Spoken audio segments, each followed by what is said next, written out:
आप सभी को मेरी नमस्ते और जय हिंद। मेरा नाम आभास सैनी है और वर्बल मैथ बाय आभास सैनी में आप सभी का स्वागत है। देखिए, ये पूरे कंप्लीट मेंसुरेशन का एक निचोड़ मैं दे रहा हूँ आपको। इसमें हम बहुत सारी चीज़ें पढ़ेंगे। मैं 3D से स्टार्ट करूँगा, 3D में डिवाइड करूँगा, 3D बनता कैसे, इन सब चीज़ों पे एक्सप्लेनेशन दी जाएगी। स्क्वायर क्यूब में आपको पैकेजिंग तक लेके जाएंगे। आंट प्रॉब्लम समझाऊंगा कि अगर एक चींटी एक कोने से दूसरे कोने पे जाती है कैसे सॉल्व होगा। क्यूबॉइड, सिलेंडर, होलो सिलेंडर, कोन, स्फेयर में तीनों टाइप के होलो स्फेयर, फलान स्फेयर, ये वो स्फेयर की कटिंग को डिस्कस करेंगे। स्फेरिकल कैप को डिस्कस करेंगे। ये सब स्फेयर स्फेयर है। टेट्राहेड्रन तक जाएंगे, कोन तक जाएंगे, ये सब चीज़ें हमें करनी है। फ्रस्टम, फिर हम रोटेशन पे भी काम करेंगे। रोटेशन में सेक्टर को रोटेट करके जो क्यूब कोन बनता है उस पर भी काम करेंगे। एम्बेकमेंट प्रॉब्लम होती है कि अगर कुएं को खोद के अगर मैं बाहर एक चबूतरा बना रहा हूँ तो कैसे डील करेंगे। फिर मैक्सिमा मिनिमा है जो 3D ऑब्जेक्ट का, वो सारी चीज़ें जो आपके लिए बेस्ट रहेंगी वो करवाएंगे। 2D में हम प्रॉब्लम्स लेंगे। फिर 2D में मेरे को बहुत सारी चीज़ें बतानी है। ठीक है, आप लोग समझ गए होंगे कारपेट थ्योरम किस तरीके से डील करी जाती है, राउथ्स थ्योरम जिस पे आजकल बहुत वायरल क्वेश्चन चल रहे हैं, और हेक्सागन के बारे में एक्सप्लेनेशन। बहुत सारी चीज़ें हैं जो मुझे बतानी है। आप समझ गए मेरा पॉइंट। और ये एक इंट्रोडक्शन था कि ये क्लास कितनी ज़रूरी है, आपको पूरी देखनी है। भले ही आप चंक्स में देखिए, वो आपकी मर्जी है। सबसे पहले मैं जो शुरुआत करना चाहूंगा वो मैं 3D ऑब्जेक्ट की शुरुआत करना चाहूंगा।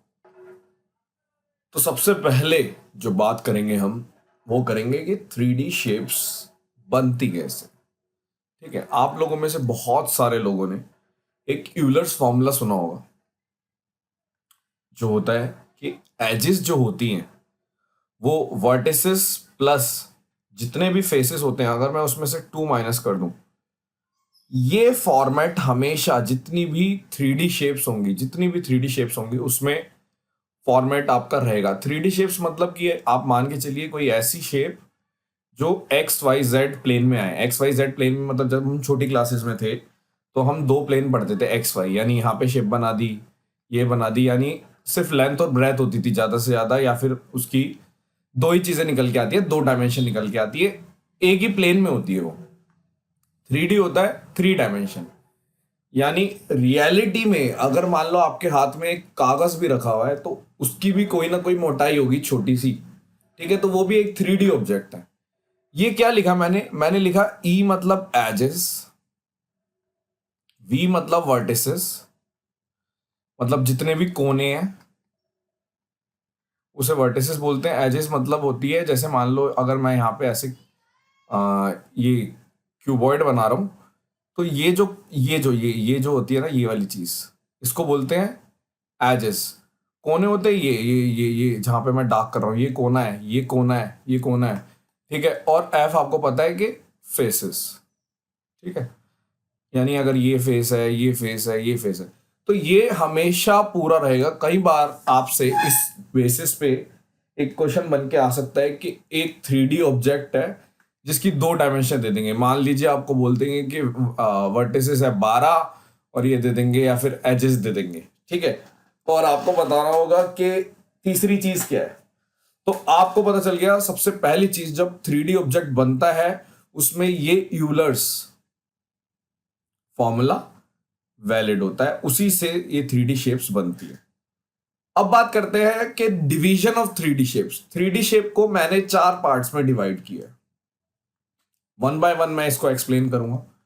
ठीक है, प्रिज्म, सबसे पहले बताना है प्रिज्म क्या होता है। प्रिज्म एक ऐसी 3D शेप होती है जिसमें जो बेस होगा, मान लो मैंने अगर ये हेक्सागन शेप का बेस बनाया ना, ठीक है, तो ऊपर भी, यानी अगर आप बात कर रहे हो मतलब सामने सामने भी हेक्सागन ही बनेगा।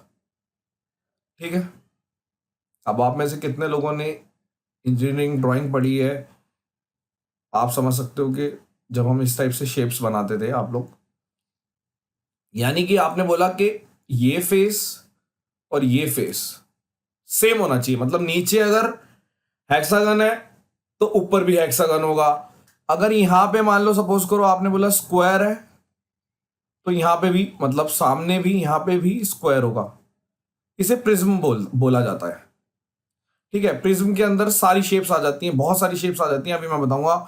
फॉर एग्जाम्पल आप कह सकते हो कि क्यूब है, क्यूबॉइड है, सिलेंडर है, ईटीसी, ये सब प्रिज्म में आता है।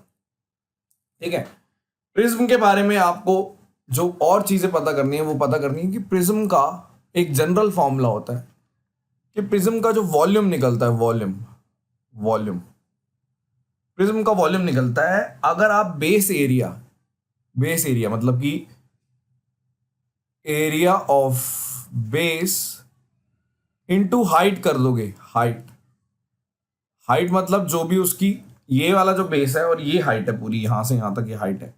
ठीक है, या फिर अगर ये बेस है तो ये हाइट है, ये पूरी हाइट है, मतलब मिडल में से।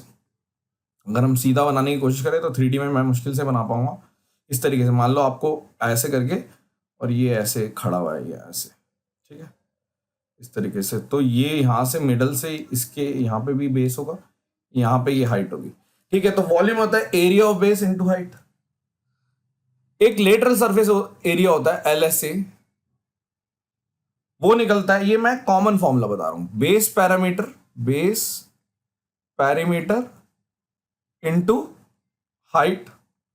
ठीक है, और अगर मैं बात करूं प्रिज्म के बारे में, अगर आपको TSA निकालना है, TSA टोटल सरफेस एरिया निकालना है, तो आप बोलोगे LSA मतलब lateral surface area plus 2 base area को प्लस कर दो, क्योंकि लेटरल सरफेस एरिया होता है ये जो साइड में होता है। यानी मान लो सपोज करो, एक रफ में लेके चलते हैं, मान लो सिलेंडर है, तो सिलेंडर भी तो एक प्रिज्म है, क्योंकि नीचे जो सर्कुलर शेप है ऊपर भी सर्कुलर शेप है। ठीक है, अगर आप इसका लेटरल सरफेस एरिया की बात करोगे तो ये जो घुमाव वाला लेटरल सरफेस एरिया, जो घुमा हुआ एरिया है, उसको बोलते हैं। लेकिन अगर टोटल सरफेस एरिया बोलेंगे तो LSA plus 2 into base area, ये होता है। ठीक है, तो प्रिज्म के बारे में ये पता करना है। और भी चीजें, मतलब इनको भी वन बाय वन ओपन करके मैं बताऊंगा, आप इतना मान के चलो। ठीक है, यानी कि कल को सपोज करो प्रिज्म के और एग्जांपल अगर मैं देना चाहूं, मान लो कि एक पेंटागन है, क्वेश्चन दिया कि एक प्रिज्म है जिसका बेस पेंटागन है, तो आपको पता चल जाएगा कि इस तरीके से कोई शेप बनेगी, यानी प्रिज्म है तो यानी कि सामने भी पेंटागन ही होगा, इस तरीके से कोई शेप बन के आएगी। ठीक है, और अगर आपको उसका वॉल्यूम निकालना है तो आपको पेंटागन का एरिया यानी इसका एरिया, अगर वॉल्यूम पूछा है तो आप बोलोगे हाइट चाहिए मुझे और पेंटागन का एरिया चाहिए।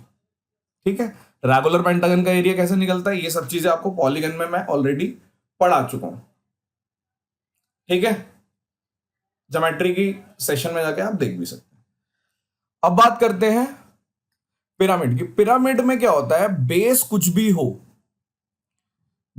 हो, स्क्वायर हो, पेंटागन हो, हेक्सागन हो, लेकिन ऊपर जब ये मिलता है, मतलब जब इसकी ये ऊपर जाता है तो ऊपर सिर्फ एक चोटी होती है। चोटी मतलब ये एक ही पॉइंट पे जाकर मिलेंगे इस तरीके से, यानी अगर यहां पे भी है तो ये ऐसे करके मिलेगा ऊपर। ठीक है, ये अगर हेक्सागन भी है तो ये ऐसे करके सारे एक ही पॉइंट पे मिलेंगे, यानी ऊपर कोई भी सरफेस नहीं होगा, ऊपर सिर्फ एक चोटी होगी। यानी अगर मैं सीधा ऐसे खड़े होकर बनाने की कोशिश करूं, मान लो ऐसे करके बनाया मैंने, तो ये ऐसे करके यहाँ पे कहीं पे मिल जाएगा, ये ऐसे करके मान लो यहाँ पे मिल गया, और ये ऐसे मिल गया, यहाँ पे मिल गया, तो ये एक वर्टेक्स होती है। तो एग्जाम्पल जैसे आपने बोला कोन हो गया, एग्जाम्पल है ये। ठीक है, इसका अगर हम बात करें, अगर मेरे को बोला जाए कि इसके बारे में बताओ, तो आप बोलोगे कि इसका जो वॉल्यूम होता है वो भी लिख सकते हैं, बिल्कुल लिख सकते हैं। वॉल्यूम होता है 1/3 बेस एरिया इनटू हाइट, मतलब जो आपका प्रिज्म का आता है ना उसका 1/3 कर दो। ठीक है, लेकिन अगर मान लो LSA पूछा जाए तो LSA में हाफ ऑफ बेस पैरामीटर, ये BP मतलब बेस पैरामीटर है, इनटू स्लैंट हाइट। अब स्लैंट हाइट क्या होती है वो समझना है, स्लैंट एज करके भी एक चीज होती है, वो भी समझा दूंगा मैं अभी। और अगर TSA की बात करें तो TSA आपको पता है LSA प्लस सिर्फ एक बेस एरिया, क्योंकि इसके अंदर सिर्फ एक ही बेस होता है। अब देखो, सपोज करिए आपने बोला इस तरीके से कोना, ठीक है, या फिर मान लो मेरा नीचे स्क्वायर है और पिरामिड बना रहा हूं मैं, ऐसे करके कोई पिरामिड बन रहा है, तो ये ऊपर जाके ऐसे मिलेगा और यहाँ पे ऐसे करके, ये ऐसे करके कहीं ये शेप आ रही है, ठीक है, ऐसे करके ये आपने बोला ये बेस है, एक बेस है। अगर हमें बोला जाए, अगर मान लो मैं इस वाले में, तो अब जैसे आपको पता है यहाँ पे तो स्लैंट हाइट होती है, तो ये तो बहुत इजीली एक्सप्लेन हो जाती है कि भैया ये हाइट है, ये रेडियस है, ये स्लैंट हाइट है, ठीक है।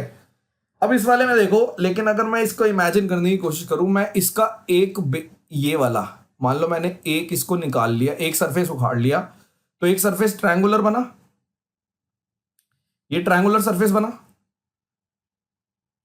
ठीक है। अब आप एक चीज बताइए, अगर ये ट्रायंगुलर सरफेस बना तो इसको इस तरीके से, मतलब ये एक मतलब डिक्लाइन होगा। डिक्लाइन का मतलब क्या है कि ये थोड़ा सा झुका हुआ होगा, तभी तो ये सारे के सारे 1 2 3 4 ट्रायंगुलर फेसेस, क्योंकि नीचे बेस स्क्वायर है तो 4 ट्रायंगुलर फेसेस एक मतलब अगर एक ही पॉइंट पे मिलना चाह रहे हैं तो झुके हुए होंगे, आप इमेजिन कर पा रहे हो, ठीक है। तो ये वाली जो चीज होती है, ये इसकी मतलब अगर मैं यहां से इसके सरफेस की बात करूं, इसे बोलेंगे स्लैंट हाइट। और ये जो कोने होते हैं, जहां पे एक कोना, फिर यहां पे जाके एक और ये ऐसे झुका हुआ होगा, ठीक है, थोड़ा सा 3D बन गया ये पॉइंट, समझ रहे हो कि यहाँ पे जैसे मान लो अब ये झुका हुआ है ऐसे करके, तो ये वाली जो हाइट है ये मिडल में, ये स्लैंट हाइट है। लेकिन अगर मान लो मुझसे बोला जाए कि स्लैंट एज, तो आपसे ये वाला कोना बोल रहा है, ये वाला, ये कोना, ये स्लैंट एज है, ठीक है, ये ध्यान रखना है, स्लैंट एजेस, ओके। पॉइंट समझ गए ना आप। आपने एक चीज और नोट करनी थी, जैसे प्रिज्म होता है, अब देखो जैसे अब जैसे पिरामिड की, हम तो पिरामिड की बात कर रहे हैं, तो पिरामिड में अगर नीचे, अगर मान लो मेरे पास 1 2 3 हेक्सागन है, तो साइड में कितने, आप अगर बात करो ये सारे एक ही पॉइंट में मिलेंगे, यानी कि आपके कितने ट्रायंगल बनेंगे, अगर लेटरल की बात करें 6 ट्रायंगल बनेंगे। लेकिन अगर ये एक प्रिज्म होता जिसकी शेप, जिसका बेस हेक्सागन होता, तो यहां पे 6 तो होते, लेकिन 6 के 6 क्या बनते, रेक्टेंगल। इस तरीके से ये रेक्टेंगल बनते, ट्रायंगल नहीं बनते। तो आप ये भी कह सकते हो, अगर डिफरेंस करना है, आप दोनों को बीच में डिफरेंशिएट करना चाहते हैं, तो आप पॉइंट समझ सकते हैं, ठीक है। नेक्स्ट होता है स्फेयर। स्फेयर को हम अलग से पढ़ेंगे। स्फेयर एक शेप होती है, ठीक है, ये 3D को मैंने डिवाइड किया अपने हिसाब से, और आपको पता है कि इसका वॉल्यूम होता है 4/3 पाई आर क्यूब, इसका सरफेस एरिया होता है 4 πr²। इस तरीके से आपको पूरा बता दूंगा मैं। फ्रस्टम भी एक शेप होती है, उसको भी एक्सप्लेन करेंगे। फ्रस्टम जो होता है वो आपने छोटी 10th क्लास में पढ़ा होगा कि इसका एक तरह से अगर बोला जाए फ्रस्टम ऑफ कोन, यानी एक कोन में से बीच में से काट दिया, तो ये फ्रस्टम ऑफ कोन है।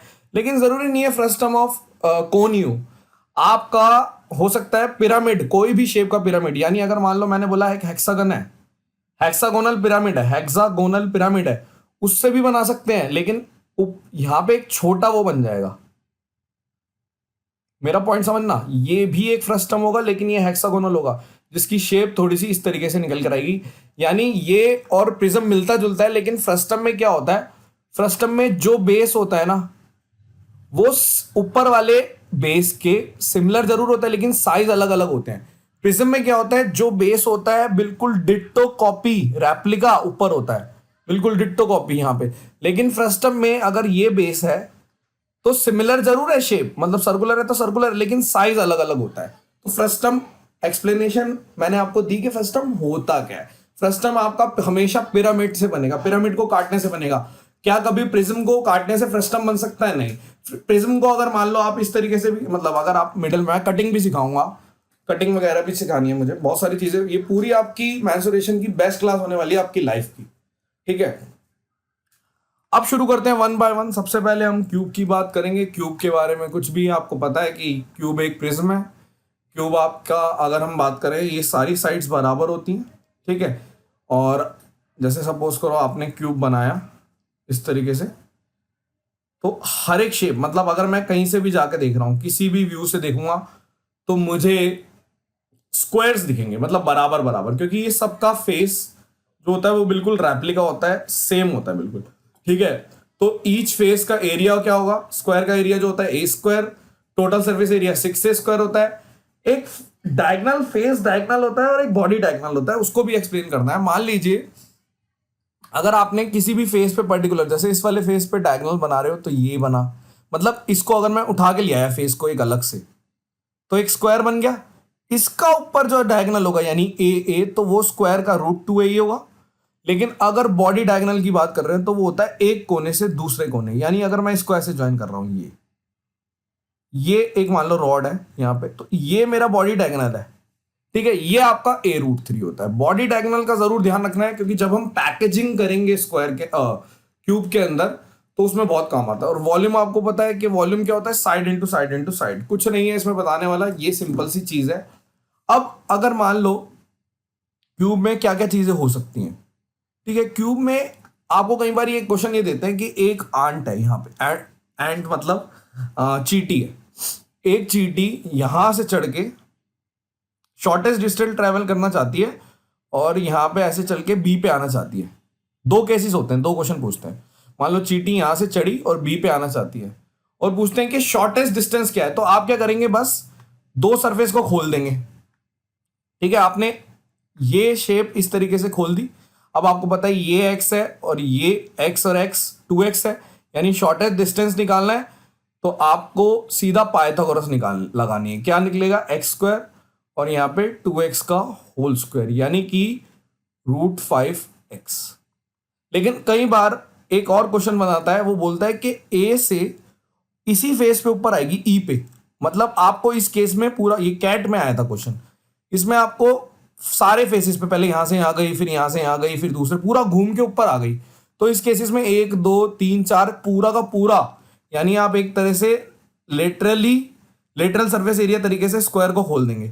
तो इस केस में क्या होगा, आपको पता है ये पूरा 4x है। शॉर्टेस्ट डिस्टेंस की बात करते हैं तो शॉर्टेस्ट डिस्टेंस एक स्ट्रेट लाइन होती है, ये 4x है, ये x है। तो यहां पे आपने पाइथागोरस से निकाल दिया कि 4x का होल स्क्वायर प्लस x², यानी √17 का x²। ठीक है, अब क्यूब में और क्या चीज आती है। क्यूब में आपको मान लो कटिंग की बात करते हैं, ये आपको वैसे क्यूबॉइड लग रहा होगा, ये क्यूब भी समझ लो देखने में थोड़ा सा। थैंक यू सो मच बोलना चाहेंगे अंकित को। अंकित ने डायग्राम्स बनाए हैं, इतनी मेहनत करी है। आप पूछो, क्योंकि ये डायग्राम्स बनाना मेरे लिए मतलब एक तरह से ना इम्पॉसिबल वाली चीज है, इतने अच्छे से स्केल से डायग्राम बनाना। अब आपको एक पॉइंट समझना है। मान लो कल को क्वेश्चन आता है क्यूब में या क्यूबॉइड में, किसी में भी आता है, आपको बोला गया कि ये कट है, मान लो ये कट है, ये इस तरीके से काटा गया ऊपर से, जैसे मान लो ये शेप है ना, ऐसे करके काट दिया ये पूरा, ये कट है एक। ठीक है, वर्टिकली काटा मतलब ऊपर से काटा, हॉरिजॉन्टली भी काट सकते हैं। जैसे ही आपको काटने को बोलता है ना वो, तो एरिया वाले क्वेश्चन आ जाते हैं।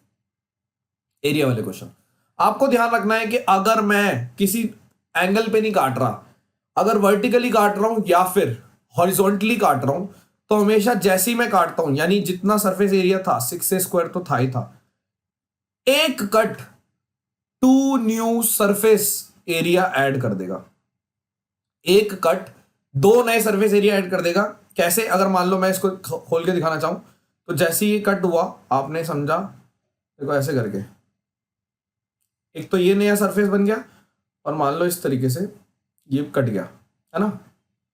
तो यहां से अब इनको ज्वाइन कर दोगे तो ये फिर से यही शेप बन जाएगी। तो आपने जैसे ही काटा तो 2 नए सरफेस बनकर आए।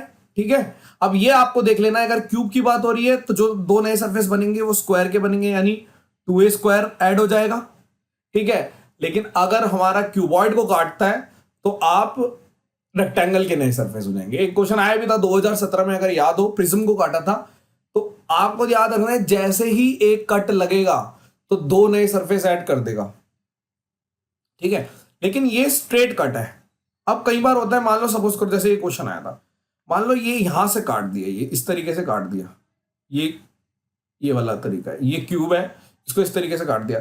अब अगर मैं इस चीज को निकाल के लाऊं बाहर, तो ये एक तरह से क्या बना हुआ है, ये एक पिरामिड कटा, आपने एक पिरामिड को काटा, अभी पिरामिड एक्सप्लेन किया था, पिरामिड काटा ना आपने, पॉइंट समझ रहे हो, यानी आपने एक पिरामिड काटा जिसका बेस जो है वो ट्रायंगुलर है, जिसकी साइड कितनी है, a√2 a√2 a√2, ठीक है।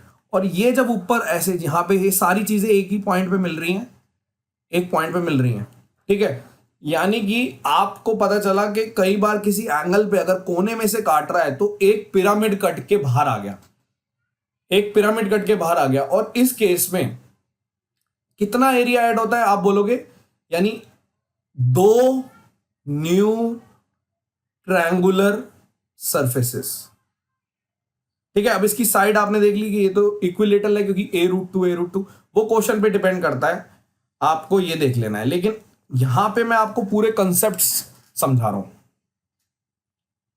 क्या बात क्लियर हुई। यानी अगर क्यूब को किसी पर्टिकुलर एंगल पे काटता, मतलब इस तरीके से काटता है, तो आपको ध्यान रखना है कि हम लोग अगर सीधा सीधा काटता है तो आपका स्क्वायर ऐड हो जाता है क्यूब में, और अगर टेढ़ा काटता है मतलब इस तरीके से कोने में से काट दिया तो एक पिरामिड शेप आती है। क्योंकि पिरामिड में अभी बताया था कि कोना, देखो पिरामिड का मतलब क्या है, बेस कुछ भी हो सकता है, ट्रायंगुलर, स्क्वायर, पेंटागन, हेक्सागन, लेकिन ये ऊपर एक कोने पे ही मिलते हैं, यानी इस तरीके से एक शेप काटी है, ठीक है। क्या आप समझे, समझे या नहीं। अब आती है सॉरी, अब बात आती है पैकेजिंग की। मतलब कई बार इस तरीके से क्वेश्चन आ सकता है कि एक क्यूब के अंदर मैक्सिमम स्फेयर है, मैक्सिमम साइज का, और बोल रहा है कि सबसे शॉर्टेस्ट डिस्टेंस बताओ, कहां से, इस कोने से यहां तक का, या कुछ और कर, कुछ भी पूछ सकता है। यानी आपको बोला जाए, मान लो सपोज करो मैं बोल रहा हूं कि जैसे ये तो रेडियस है इसकी, ठीक है, इसका कलर बदल देता हूं, गूगल से डाउनलोड करी हुई इमेज है, थैंक यू जिसकी भी है ये इमेज। रेडियस मान लो यहां से यहां तक का डिस्टेंस पूछ रहा है, ठीक है। तो आप देखिए यहां पे जो पिक्चर आती है वो आ जाती है बॉडी डायगोनल की, ठीक है। क्यूब का बॉडी डायगोनल क्या है, क्योंकि एक तरह से ये एक कोने से दूसरे कोने पे, मैंने आपको बताया a√3 होता है, बॉडी डायगोनल कितना होता है, a√3। और अगर हम मैक्सिमम साइज का स्फेयर ले रहे हैं तो ये पूरा का पूरा डायमीटर हो गया, यानी a हो गया, ठीक है। मान लो मैंने बॉडी डायगोनल, मान देखो इस चीज को मैं इस तरीके से कोशिश करता हूं, शायद मैं बना सकता हूं, कोशिश करता हूं, मैं कहना क्या चाह रहा हूं, पॉइंट समझना आप मेरा। मैं ये कह रहा हूं इस पॉइंट से, देखो मैं हाइलाइटर से यहां से ये पॉइंट जोड़ा, ये डायगोनल है, और इसी में मतलब एक स्क्वायर, एक स्फेयर आपका एडजस्ट होता है। यानी ये जो डायगोनल है, जो ये डायगोनल है वो कितना है, a√3। आपने बोला जो a√3 है, मैं डायगोनल को ये कह सकता हूं कि जो डायगोनल है वो कौन सा डिस्टेंस है, एक तो इसके अंदर पूरा रेडियस मतलब डायमीटर आता है, और ये जो डिस्टेंस यहां से यहां तक, यानी मान लो सपोज करो यहां तक तो ये गोला गोला आता है, उसके बाद यहां से यहां तक का डिस्टेंस, और यहां पे भी मान लो गोला आता है, यहां से यहां तक का डिस्टेंस, एक्चुअल में आपसे यही पूछ रहा है वो। तो क्या आप कह सकते हो कि शॉर्टेस्ट डिस्टेंस अगर निकालना है तो a√3 जो डायगोनल है माइनस, और अगर मैंने यहां से यहां तक जो एक्चुअल में 2r के बराबर ही है, क्योंकि जो डायमीटर है वो साइड ऑफ क्यूब के बराबर है, a क्या है, साइड ऑफ क्यूब। तो आपने बोला a√3 माइनस a किया और इसको हाफ कर दिया, यही आंसर आएगा। यानी ये आपका शॉर्टेस्ट डिस्टेंस है from vertex of cube two the sphere. मैंने हाफ क्यों किया, क्योंकि मेरा एक्चुअल में ये डिस्टेंस और ये वाला डिस्टेंस ये दोनों आ रहे थे, तो इसने शॉर्टेस्ट बोला है तो इसको हाफ कर दिया, ठीक है। मैक्सिमम साइज का पैकेजिंग है। अब हो सकता है कल को 2 स्फेयर हो, भाई हमारे हिसाब से थोड़े ना क्वेश्चन पूछेगा, हो सकता है कल को 2 स्फेयर हो, ये वाला डायग्राम भी देखो आप। अब वही बॉडी डायगोनल जो है आपका, मतलब बॉडी डायगोनल तो मेरा सेम ही रहेगा, यानी मान लो अगर ये पूरा a है तो बॉडी डायगोनल a√3। अब बॉडी डायगोनल को ही कंपेयर कर रहा हूं मैं, यहां से यहां तक का जो डिस्टेंस है बॉडी डायगोनल, अब ये किसके बराबर होगा बता सकते हो आप। अगर मान लीजिए रेडियस है r, ठीक है। अब देखो इस पॉइंट को समझाते हैं, मैं एक बार कलर चेंज कर लेता हूं। देखो इसको, ये वाली बॉडी डायगोनल वाली लाइन मैं ड्रॉ करूंगा, मान लो ये 2D में, मैंने 2D में ड्रॉ किया, ये बॉडी डायगोनल है। आपने बोला ये 2 स्फेयर है, मतलब कि यहां से ये एक सेंटर है, ये एक सेंटर है, 2 स्फेयर बन गए। ये ऐसे करके हल्का हल्का सा बना रहा हूँ मैं, हल्का हल्का सा, और यहाँ पे करके एक और बन जाएगा ऐसे करके, ठीक है। और दो ये मान लो ये सेंटर है, इस वाले को हटा देते, इस तरीके से कुछ है, ठीक है। आपने बोला ये रेडियस, ये पहली बात तो ये जो रेडियस है ना, ये दो इक्वल है स्फेयर जो है, ये दो इक्वल साइज के स्फेयर है। मैक्सिमम पैकेजिंग की बात कर रहे हैं, 2017 में पैकेजिंग पे भी क्वेश्चन आया था। तो मैं तो ये वाला तो मेरा डायगोनल है, body diagonal, body diagonal of cube, ठीक है, a√3। अब आपने बोला ये जो a√3 है इसको कंपेयर कर रहा हूं, मैंने बोला यार ये मेरा जो आएगा ये 2r प्लस, अब आप देखो अगर मैं इसको एक छोटे से यहां से यहां तक, यानी देखो अब इस वाले इसमें बनाता हूं, मान लो आपने यहां से यहां तक एक क्यूब में ब्रेक कर दिया इसको, ये भी एक क्यूब हो सकता है ये पूरा, क्योंकि ये आ रहा है ये आ रहा है, यहां पे एक और क्यूब बनेगा। तो इस क्यूब का, इस छोटे से क्यूब का जो बॉडी डायगोनल होगा वो कितना होगा, r√3। और यहां पे भी सेम, अगर मान लो मैंने एक यहां से भी क्यूब काट दिया तो ये 2r प्लस 2r√3, ये बेस्ट चीज है बस, a√3 बराबर 2r प्लस 2r√3, ये रिलेशनशिप आपको पता होना चाहिए। अब कुछ भी क्वेश्चन दे दे आप कर दोगे 1 सेकंड में। कहने का मतलब क्या है, मान लो अगर इसको निकालना चाहें तो हम इसको और भी सॉल्व कर सकते हैं। 2r कॉमन ले लो, आप 2r कॉमन ले लोगे तो 1 प्लस √3 आ गया, यहां से a√3 है, यानी r की जो वैल्यू निकल के आएगी a√3 अपॉन 1 प्लस √3 इंटू 2, ऐसे कर सकते हैं हम, ठीक है। लेकिन ये जो चीज है, ये जो कंपेयर किया, यही तो सारी जान है या नहीं। अब कई लोग बोल सकते हैं 3 भी हो सकते हैं, लेकिन मैं 3 तक नहीं जा रहा, क्योंकि ऑलरेडी मैं 3 वाला, आप अगर ध्यान देखें थे तो दबंग क्वेश्चन ऑफ द डे में मैंने कराया था, उसकी पैकेजिंग इतना इनफ है मेरे हिसाब से, क्योंकि वो भी जब मैंने करवाया था तो वो भी थोड़ा सा इरेलेवेंट चला गया था, ठीक है। नेक्स्ट जो टॉपिक आता है, क्यूब आपका इतना इनफ है। नेक्स्ट टॉपिक आता है क्यूबॉइड। अगर मजा आ गया है अभी तक तो ये टाइम है कि आप चैनल को सब्सक्राइब कर दें, वीडियो को लाइक कर दो, सब्सक्राइब जरूर कर देना, ठीक है। अब आगे चलते हैं। क्यूबॉइड, देखो क्यूबॉइड जो शेप है वो भी एक प्रिज्म है, ठीक है। अगर मान लो चाहे मैं इधर इसको टेढ़ा देखूं या इधर देखूं, अगर यहां पे जो शेप है जस्ट छत पे भी वही शेप है, प्रिज्म का मतलब यही होता है। अगर हम वॉल्यूम की बात करें तो वही area of base into height से प्रूफ हो जाएगा कि length into breadth into height है। टोटल सरफेस एरिया की बात करोगे तो आपको पता है कि अगर लेटरल सरफेस एरिया की बात करें तो सिर्फ 4 दीवारी आएगी, जिसको ये बोला जा रहा है कि भैया 2 into L plus B into H, ठीक है। और अगर मैं ऊपर का और नीचे का भी देख लूंगा तो ये 2 into L B plus B H plus H L. इसके अंदर भी डायगोनल्स होते हैं 2 टाइप के, बॉडी डायगोनल और फेस डायगोनल। फेस डायगोनल अगर मान लो 2 टाइप के हो सकते हैं। अगर मैं ये वाला फेस उठा रहा हूं जिसके अंदर लेंथ और ब्रेथ है, तो आप पाइथागोरस से बोल देंगे कि मेरा आएगा √L² प्लस b²। लेकिन अगर आपने एक दूसरे वाला छोटे वाला उठा लिया जिसके अंदर हाइट है और लेंथ है या फिर ब्रेथ है, मतलब इस तरीके से, अगर मान लो इसको मैं इस वाले को ब्रेथ मान रहा हूं, तो उस केस में आप देख लेना कि यहां से निकालोगे तो √B² प्लस h²। तो ये थोड़ा सा ध्यान रखना, रटने वाला कुछ नहीं है इसमें।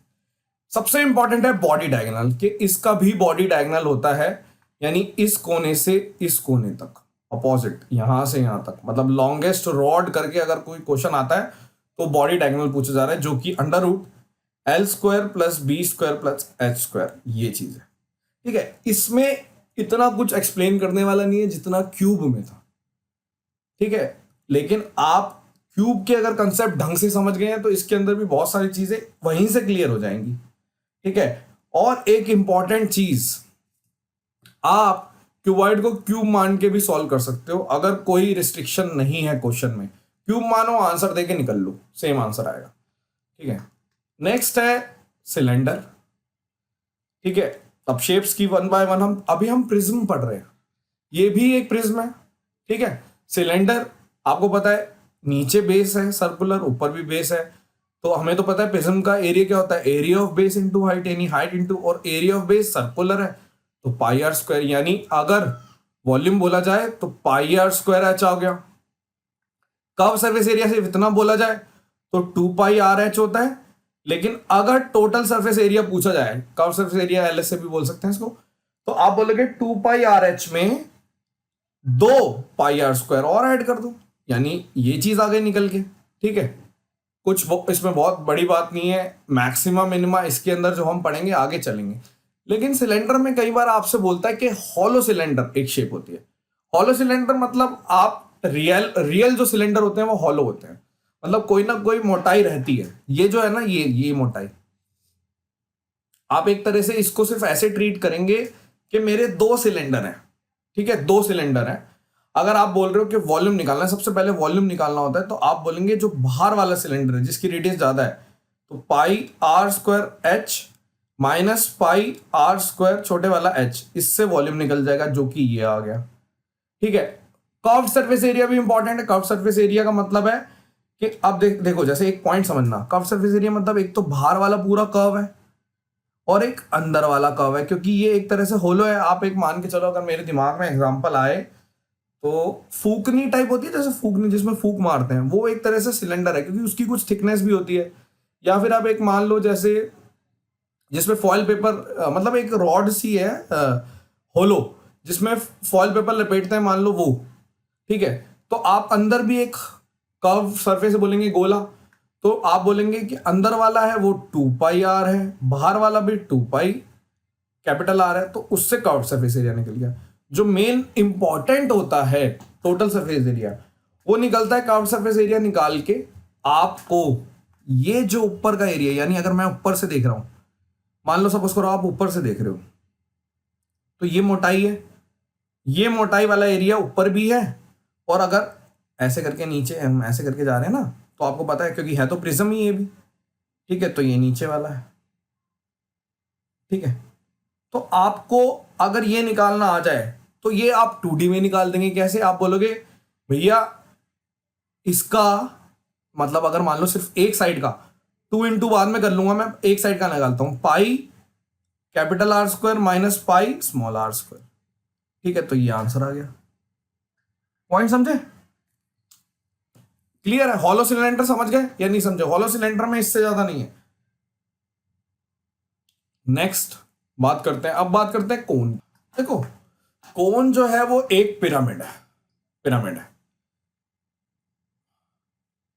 ठीक है। पिरामिड मतलब बेस आपका कुछ भी हो सकता है, लेकिन ऊपर मिलेंगे एक कोने में, एक चोटी पे जाके मिलेंगे, एक कोने पे जाके मिलते हैं। ठीक है, आपको पता है इसका वॉल्यूम जो होगा वो area of base into height का 1/3 हो जाएगा। यानी एरिया ऑफ बेस कितना है? पाई आर स्क्वायर इंटू हाइट इसका 1/3, तो इससे ये वॉल्यूम डिराइव हो गया। कर्व्ड सरफेस एरिया बाहर वाला पाई आर एल, इसमें ये जो चीज होती है जिससे स्लैंट यानी तिरछी ऊंचाई बोलते हैं, जिसके अंदर एक चीज और होती है कि हमेशा पाइथागोरस लगती है कि एल स्क्वायर बराबर R square plus S square, ये जरूर लगता है, क्योंकि अगर ये 90 है तो ये हाइपोटेन्यूज हो गया, ये हाइट हो गई, ये आर हो गई। ठीक है, curved surface area pi R L होता है। टोटल निकालेंगे तो पाई आर एल में बस एक नीचे वाला सरफेस एरिया ऐड कर देते हैं। इसके अंदर स्फेयर वगैरह बहुत सारी चीजें आती है। अब बात आती है सबसे इंपॉर्टेंट, स्फेयर्स की। ठीक है, स्फेयर्स में नॉर्मल स्फेयर की बात करते हैं पहले। ये स्फेयर है, ठीक है। आप इसमें हॉलो स्फेयर भी होता है, उस पर भी जाएंगे। पहले आप नॉर्मल स्फेयर की बात करो। इसका जो वॉल्यूम होता है वो होता है 4/3 pi r square, oh pi r cube, square कहां से आ गया, पाई आर क्यूब, ये वॉल्यूम है। और जो इसका सरफेस एरिया होगा टी ए से भी वही होगा, कर्व सरफेस भी वही होगा, क्योंकि इसका ये पूरी गोलाई है, एक बॉल है आपके हाथ में, वही टोटल सरफेस एरिया और वही आपका कर्व सरफेस एरिया। ये होता है 4 पाई आर स्क्वायर। ठीक है, इसमें जो समझना है, आप समझना है यहां पे कि मान लो कटिंग कर रहे हैं, मान लो अब इसको मेरे पास एक बॉल है, ठीक है, ठोस बॉल है, सॉलिड है। स्फेयर भी मैं होलो वाला भी बताऊंगा, अभी ध्यान से समझो। लेकिन अभी हम मान के चल रहे हैं आपके पास क्रेजी बॉल है, मतलब पूरी रबड़ की बनी हुई है, अंदर तक खोखली नहीं है। मान लो आपने उसको ऐसे काटा, जैसे ही काटोगे 2 नए सरफेस निकल कर आएंगे, और जो 2 नए सरफेस निकल कर आएंगे आप ऐसे समझो, अगर ऐसे, यानी ये और ये, तो ये जब दो नए सरफेस निकल कर आए, ये और ये, ठीक है, इनका एरिया क्या है, पाई आर स्क्वायर और पाई आर स्क्वायर। यानी आप एक कट जब लगाते हो स्फेयर में तो वो 2 पाई आर स्क्वायर एरिया बढ़ जाता है। यानी पहले से 4 पाई आर स्क्वायर एरिया था, एक कट लगाया तो 2 पाई आर स्क्वायर एरिया और बढ़ गया। चाहे आप कितने कट लगाओ, मतलब n कट भी लगा सकते हो। ये देखो, हर एक कट पे 2 पाई आर स्क्वायर एरिया बढ़ जाएगा, हर कट पे 2 पाई आर स्क्वायर एरिया, हर कट पे 2 पाई आर स्क्वायर, मतलब आप कितने भी कट बोल सकता है वो, 2 cut, 3 cut, 4 cut, 5 cut, 6 cut. ये तो सिंपल हो गया। ये वो वाले कट्स हैं जो सेंटर ऑफ मास यानी कि मतलब बिल्कुल बीच में से सेंटर से होकर जाते हैं, वो वाले कट। ये वो वाले कट है ना, जो कि सिमेट्रिकल कट होते हैं, सिमेट्रिकल। ठीक है, यानी कि जैसे ही आप काटोगे तो उसकी कट जैसे ही काटोगे दो बराबर बराबर शेप निकल के आ जाएंगे एक तरह से। ठीक है, तो ये अगर पूरे कट की बात करें। अब इसमें कई बार छोटा सा क्वेश्चन ये भी हो सकता है कि एक स्फेयर है, उसको यहां से ऐसे काटा और यहां से काटा, अब ये जो शेप निकल कर आई, ये पूरी एक क्वाड्रेंट टाइप शेप निकल कर आई। तो आपको पता है कि अगर टोटल सरफेस एरिया निकालने को बोलेगा भी, तो मैंने देखा बची हुई शेप का, मान लो इसने बोला टोटल सरफेस एरिया, तो आपको पता है 4 पाई आर स्क्वायर था, उसमें से आपने 1/4 को मिटा दिया, यानी पाई आर स्क्वायर को मिटा दिया। लेकिन जब आपने काटा तो अब नए सरफेस निकल कर आए। अगर तिरछा बनाने की कोशिश करें हम, ऐसे करके कुछ निकल कर आएगा। ठीक है, यानी एक यहाँ पे, इसको अगर मैं देखूं, देखो यहाँ पे निकलेगा और यहाँ पे, यानी सर्कुलर सरफेस। आप काट के देख लेना। ठीक है, यानी संतरा भी है, अगर यार कैसे बनाऊं, बनेगा पता नहीं कैसे बनेगा, यहाँ से ऐसे तिरछा सा बन जाएगा, यहाँ से ऐसे। ठीक है, कभी हमारे पे सेटअप होगा जब बढ़िया सा, तो उसमें मैं 3D में भी क्लास दे दूंगा, मतलब सामने हाथ से आके बहुत सारी चीजें कर सकते हैं। खैर अभी इतने से काम चलाओ, लेकिन अभी भी बेस्ट क्लास देने की कोशिश करेंगे। तो 3 पाई आर स्क्वायर में जैसे कट लगा तो पाई आर स्क्वायर फिर जुड़ गया, यानी एरिया सेम ही है। तो कई बार ऐसे क्वेश्चन देते हैं, थोड़ा दिमाग लगाना आप। अब बात आती है स्फेरिकल कैप की।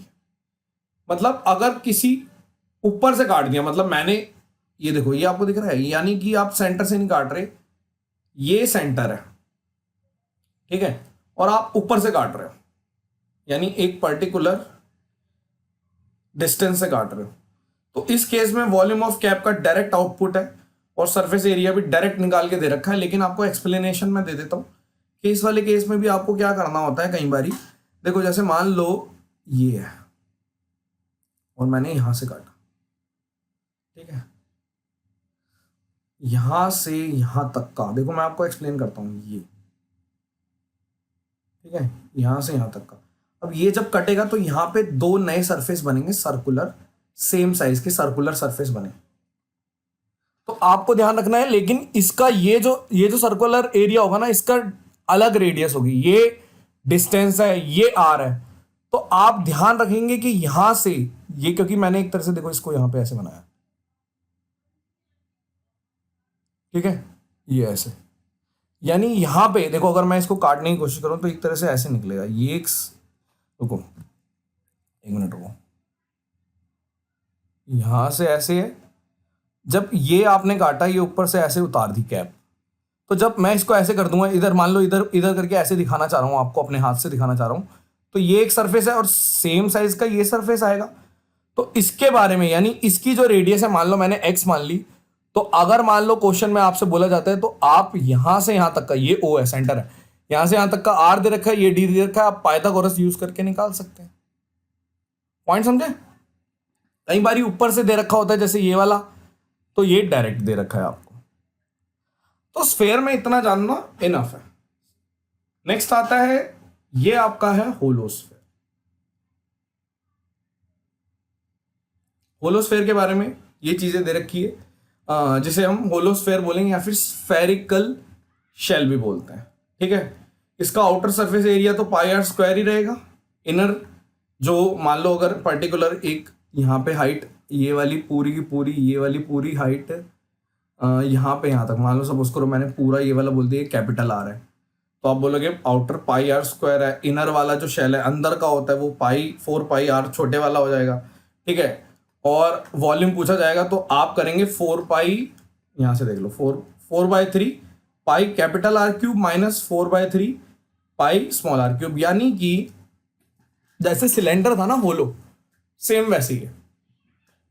ठीक है, मतलब आपने एक तरह से समझा कि ऊपर वाला देखो, बड़े वाले में से छोटे वाला माइनस कर दिया तो ये नीचे मिडल का, ये जो मिडल का आएगा पूरा वो निकल जाएगा। बड़े वाले स्फेयर में से छोटे वाला स्फेयर, मतलब एक मान के चलो आपके पास एक बॉल थी, उसके अंदर एक और बॉल घुसी हुई थी, आपने ये वाली बॉल निकाल दी बाहर, तो अब एक शेल टाइप चीज बनी। ठीक है, फिर आता है हेमिस्फेयर। ये हेमिस्फेरिकल शेप है। हेमिस्फेयर की बात करें तो अगर ये आर है, ठीक है, आपको वॉल्यूम तो पता है कि पूरा 4 पाई r³ था, तो ये वॉल्यूम हो जाएगा 2/3, आधा हो जाएगा πr³।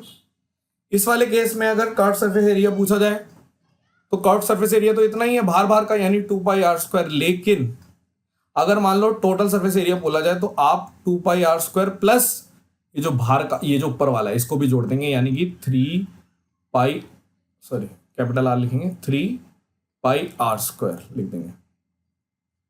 ठीक है, कर्व ये हेमिस्फेयर में आप समझे। हेमिस्फेयर क्या होता है? हेमिस्फेयर भी शेप ये हो सकता है कि किसी, मतलब कि अगर हम हेमिस्फेयर की बात करें तो इसकी भी थिकनेस हो सकती है कि जैसे ये थिकनेस है पूरी, ये मोटाई है, ये मोटाई है, समझ रहे हो? देखो यहाँ पे देखो मोटाई दिख रही है, ये वाली मोटाई, कुछ मोटाई है। तो इसके बारे में आप कैसे करेंगे? सिंपल सी बात है, अगर वॉल्यूम की बात करेंगे तो हम बोलेंगे 2/3 बाहर वाला, यानी अगर मान लो मैंने यहां से लेके ये कैपिटल आर ले लिया और अंदर वाली ले ली स्मॉल आर, तो आपने बोला 2/3 capital R³ minus small r³। कोई दिक्कत नहीं है, तो सिंपल सी चीज़ है। ठीक है, और अगर हम इसमें कर्व सरफेस एरिया वगैरह बोलें तो आप देख लेना, बाहर का बोल रहा है तो 2 πr³ और ये होलो है, इसका ध्यान रखना है, इसके ऊपर कुछ नहीं है। जैसे हमने ऊपर वाले में बोला था कि यहाँ पे ये सॉलिड था, ये सॉलिड था, यानी आपने बोला रबर का था, ये रबर का था एक तरह से, तो बीच में यहाँ पे होलो नहीं है, लेकिन ये वाला होलो है, समझ गए ना? ठीक है, तो इस वाले में अगर मान लो आपसे बोला भी जाता है कि TS से बोला जाता है, तो आप बोलोगे 2 πr² प्लस 2 πr², और ये जो कटोरी है इसको अगर मैं ऐसे ऊपर से देखूं तो ये भी तो है, ये जो कटोरी है इसको ऊपर से देखो, क्योंकि ये पीछे से ऐसे दिखेगी ऐसे करके। ठीक है, तो इसके बारे में आप लिखोगे πr² माइनस r²।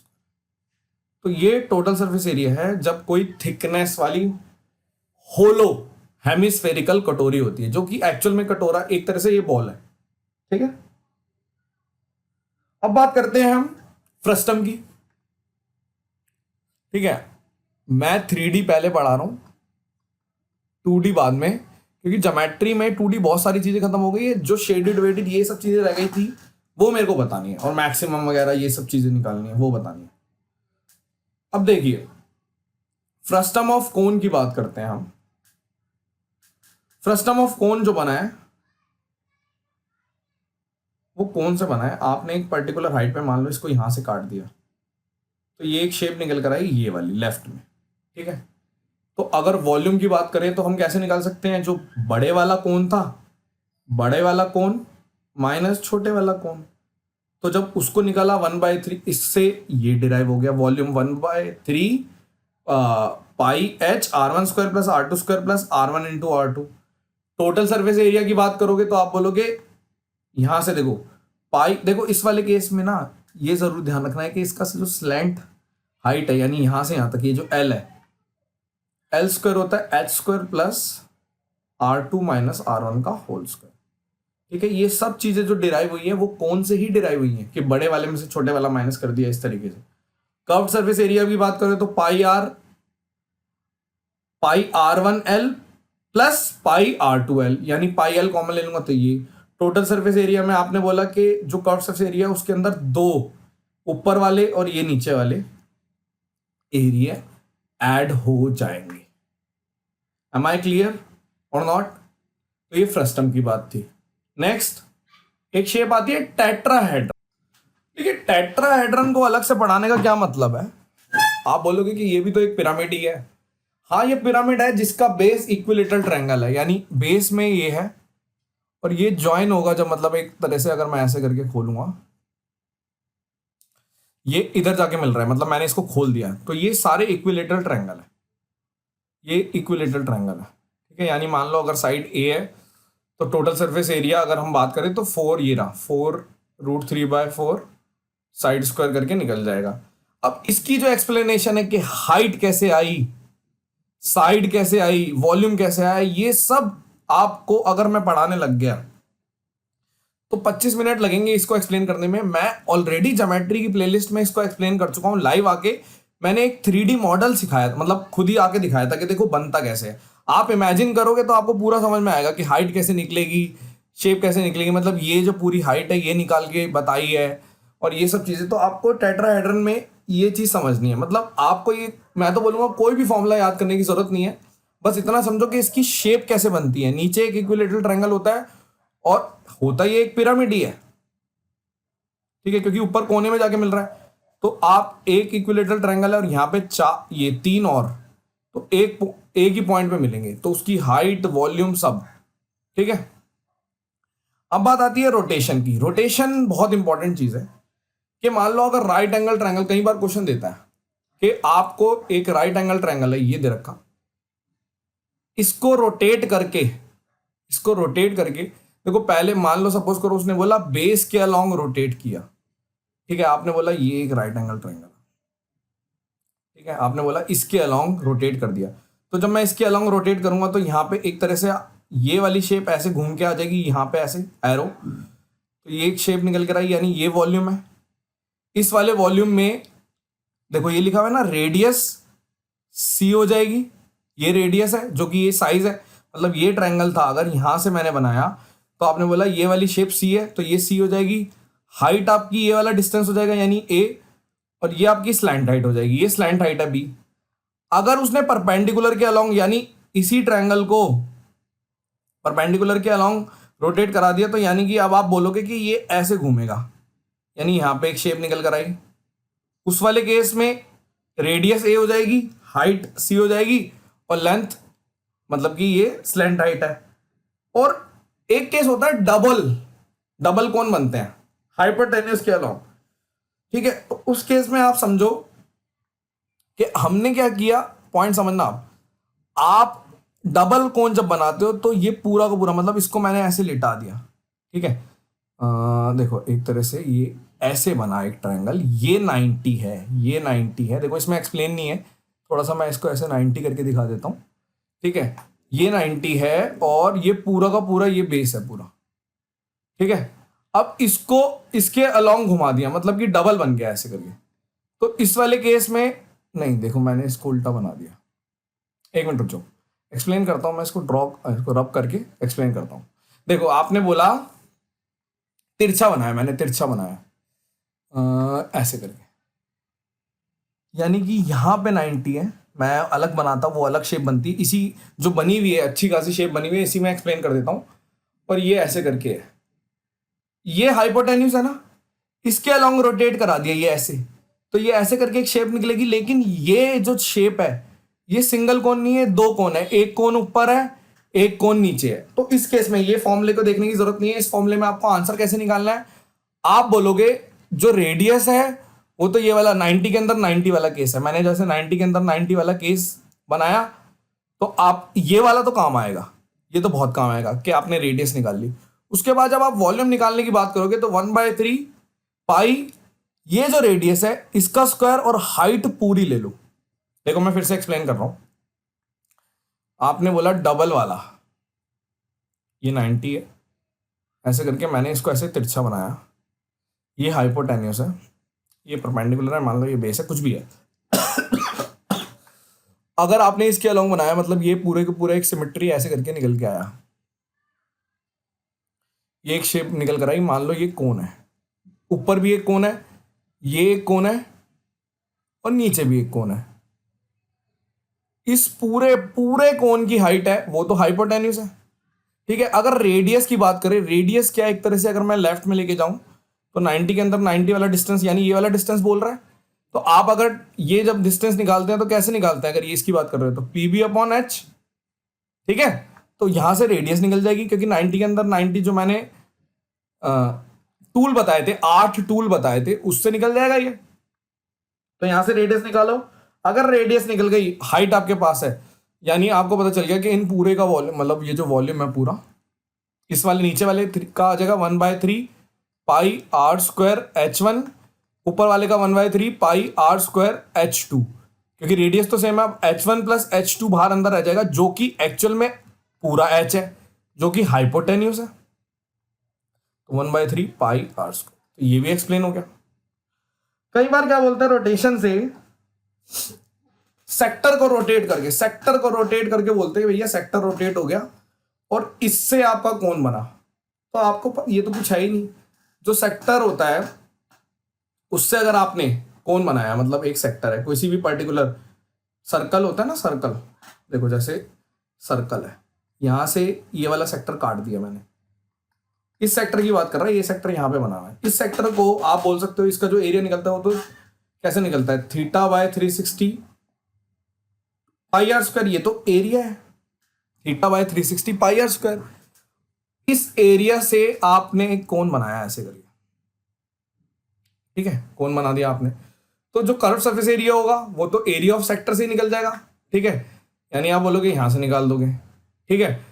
जो स्लैंट हाइट होती है वो रेडियस होती है, स्लैंट हाइट होती है ये जो होगी, क्योंकि यहां से काट रहे हो, ये आ रहा है यार, ये स्लैंट हाइट रेडियस होती है, ठीक है, कोई दिक्कत नहीं है, slant height radius of sector होती है। बाकी आप इसमें कुछ बचा ही नहीं, जब अगर आपने शेप समझ ली तो कुछ बचा ही नहीं, ठीक है। लेकिन एक जो चीज समझने वाली है वो ये है कि यहां से जब आप ये चीज, जब इसको काटते हो, जब पूरा ये रोटेट कर देते हो ऐसे करके, तो यहां से आपकी रेडियस आती है, ये वाली चीज। यानी अगर मैं इस वाली लेंथ की बात करूंगा ना, जो यहां पे लिखी हुई है, ये क्या लिखा हुआ है, लिखा हुआ है θ/360 2πr इंटू 2πr लिखा हुआ है, ये एक्चुअल में लेंथ ऑफ आर्क है। यहां से आपको आर निकालना है, यहां से आर निकालना है, या फिर इसको आप रेडियस कैपिटल आर ले लो, ये कैपिटल आर यानी कोन की वाली रेडियस आएगी यहां से, ठीक है, ठीक है।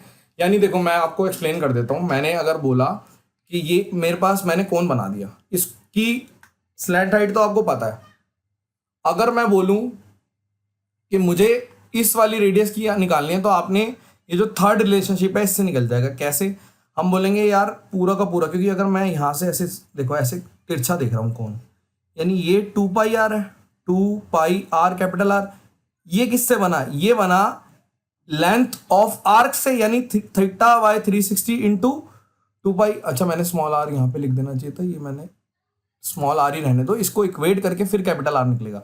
यानी आपने बोला यहां से जब आप इसको काट दोगे, पाई से पाई काट दो, ये जो कैपिटल आर आएगी यहां से निकलेगी, यहां से, ठीक है, 2 से 2 भी काट दो, ये वाली चीज है। बहुत बहुत अच्छे से सारी चीजें लिखी हुई हैं, आई होप के समझ में आ गया होगा। एक और चीज होती है, ये होती है एम्बेकमेंट। क्या करते हैं, बोलते हैं सिलेंड्रिकल, ये शेप मान लो सिलेंड्रिकल है, यहां से इसको मैं सिलेंड्र, ये शेप सिलेंड्रिकल ही है, नीचे भी सिलेंड्रिकल कुआं है, वेल है, देख लेना हिंदी में ऐसे लिखता है ना, कुआं है, इसमें से मिट्टी खोद के बाहर ऐसे बना दिया, इसी के अराउंड फैला दी, सर्कुलर शेप में ही बना दी। तो इस एम्बेकमेंट के वॉल्यूम के बारे में बात करते हैं। ये जो वॉल्यूम निकलता है, देखो इसको एक्सप्लेन कर रहा हूं मैं, आप बोलोगे कि वॉल्यूम ऑफ सिलेंडर, सिर्फ एक चीज याद रखेंगे आप मेरी, कि वॉल्यूम ऑफ सिलेंडर, क्योंकि मैं जो वॉल्यूम निकाल रहा हूं उसी से ये एम्बेकमेंट बना, ये जो निकालेगा ये एक तरह से मेरा होलो सिलेंडर वाली चीज यूज होगी। ध्यान रखना कि जो वॉल्यूम ऑफ सिलेंडर यानी जितनी मिट्टी आउट हुई है वो किसके बराबर है, आप बोलोगे volume of outer cylinder minus volume of inner cylinder. अब देखो इसको मैं समझा भी देता हूं, इनर सिलेंडर यानी कि अगर मैंने बोला कि सिलेंडर पाई, ठीक है, और अगर हम इसकी वेल की, कुएं की ऊंचाई को मान लेते हैं एच, एच है हाइट ऑफ, इस वाले को एम्बेकमेंट मान लो, एम्बेकमेंट, और ये पूरी की पूरी जो हाइट थी इसको मान लो कैपिटल एच, ठीक है, और ये पूरा बाहर तक, यहां से सेंटर से बाहर तक है कैपिटल आर, और ये छोटा वाला यहां से यहां तक है स्मॉल आर, ठीक है, ठीक है, पॉइंट समझना आप। तो मैं लिख के दे रहा हूँ आपको कि कैसे करना है। वॉल्यूम ऑफ सिलेंडर निकालोगे तो मतलब कि आपने जितना भी खोदा ये पूरा का पूरा निकाल दिया। मान लो आपने बोला जहां तक खोदा वहां की हाइट एच थी, तो pi small R square H बराबर जो एम्बेकमेंट का वॉल्यूम है, क्योंकि ये वॉल्यूम ऑफ एम्बेकमेंट जो आपने क्या बोलते हैं इसको हिंदी में, चबूतरा बनाया एक तरह से, शायद चबूतरा ही बोलते हैं, तो इसका वॉल्यूम आएगा pi capital R square H minus pi small R square H, यानी अब पाई से तो पाई काट ही दो, ठीक है। और आर स्क्वायर एच की वैल्यू, ये कैपिटल एच है, इसकी वैल्यू आएगी अगर हम एच स्मॉल ले लें आर स्क्वायर माइनस एम्बेकमेंट का कोई भी क्वेश्चन नहीं रुकेगा इससे, ध्यान रखना है। बशर्ते ये है कि एम्बेकमेंट किस टाइप का बना है। कई बार क्या करते हैं, बहुत सिंपल क्वेश्चन दे देते हैं, बोलते हैं कि मिट्टी खोद के एक क्यूबॉइडल एम्बेकमेंट बना दिया बाहर। अब यार ये तो कुछ बचा ही नहीं ना, कि ये volume length into breadth into height के बराबर कर देंगे, वो तो बहुत सिंपल हो गया, ठीक है। तो 3D में ये शेप थी। अगला जो टॉपिक है वो है maxima minima of 3D objects. ये आपको मैं दिखाऊंगा क्योंकि हर चीज का प्रूफ है। अब प्रूफ एक्सप्लेन नहीं करा जाएगा क्योंकि फिर तो बहुत ज्यादा टाइम लगेगा, बट अगर आपको क्लास पसंद आ रही है तो यार आपको सपोर्ट करना है, शेयर करना है। मजेदार, अगर आप चाहते हैं कि हम इस तरीके से ऐसी क्लास बना दें जिससे आपको पूरा टॉपिक रिवाइज हो जाए, तो आपको भी थोड़ा सा सपोर्ट करना है, ठीक है। आई होप कि आप करेंगे। जैसे ज्योमेट्री में आप लोगों ने सपोर्ट किया, ज्योमेट्री क्लास के बाद ही इसका मन करा, तो वैसे ही अब देखो, जैसे मैं कहना चाह रहा हूं कि maximum cone inside a cylinder है।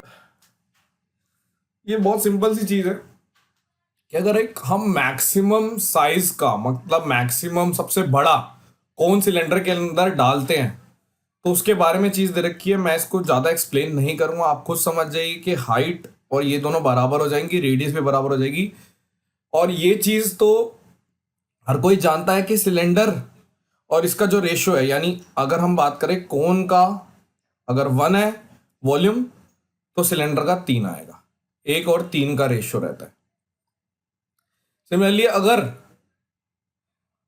एक मैक्सिमम साइज का स्फेयर अगर वो सिलेंडर में आएगा, तो उसका रेशियो दे रखा है, सिलेंडर का अगर 3 है तो स्फेयर का 2 आएगा। और एक्सप्लेनेशन दे रखी है, प्रूफ दे रखा है। आप, मैं तो बोलूंगा कि आपको प्रॉपर समझना है, करना है मैं, लेकिन इसमें आपको प्रूफ करने लग जाऊंगा तो मतलब मान के चलो एक प्रूफ आपका 10 मिनट, 7 मिनट, 8 मिनट लेगा, और फिर वो क्लास थोड़ी सी ऐसी हो जाती है, थोड़ी सी बोरिंग सी हो जाती है ना। अब मैक्सिमम साइज का सिलेंडर अगर डाला आपने क्यूब में, तो क्या रेशियो है, क्यूब का अगर 14 है तो सिलेंडर का 11 है, ये भी प्रूफ किया हुआ है। अगर आपने बोला मैक्सिमम साइज का स्फेयर, वो डाला क्यूब में, तो क्यूब का अगर 21 है तो स्फेयर 11 है।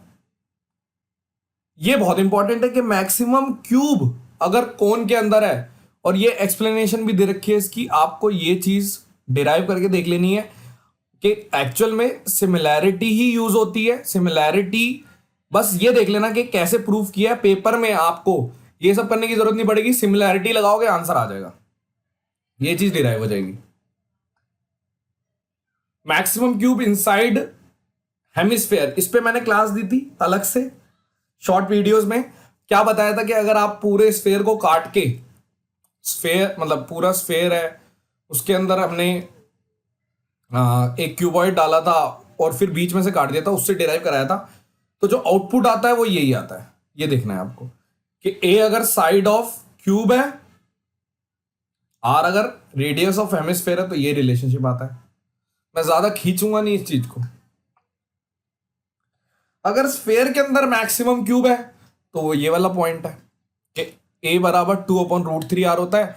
अगर स्फेयर का 11√3 वॉल्यूम है तो क्यूब का 7, यानी यूनिट्स में आ सकता है। आपको कल को बोलेगा जी क्यूब का 343 है, यानी 49 से मल्टीप्लाई होगा, ठीक है। इसको 49 से मल्टीप्लाई करना पड़ा, तो इसको भी 49 से मल्टीप्लाई करोगे, 49 से मल्टीप्लाई करोगे कितना आएगा, 9 और ये 3 और 1, 539, ये है ना, हाँ 539√3 आंसर आ जाएगा ऐसे करके।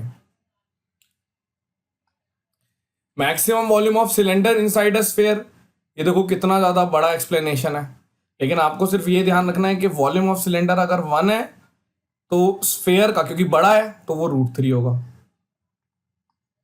मैक्सिमम साइज का सिलेंडर कोन के अंदर है तो 4:9 का रेशियो मेंटेन होता है।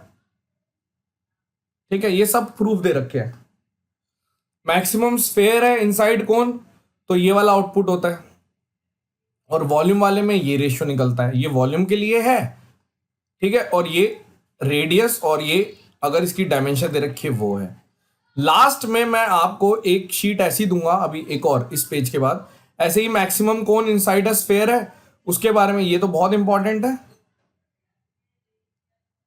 और ये आपका फर्स्ट डिफरेंशिएशन, जैसे 11th में 12th में जैसे पढ़ते हैं ना आप, फर्स्ट डिफरेंशिएशन जब डिफरेंशिएट करते हो उससे प्रूफ होगा, कर भी रखा है।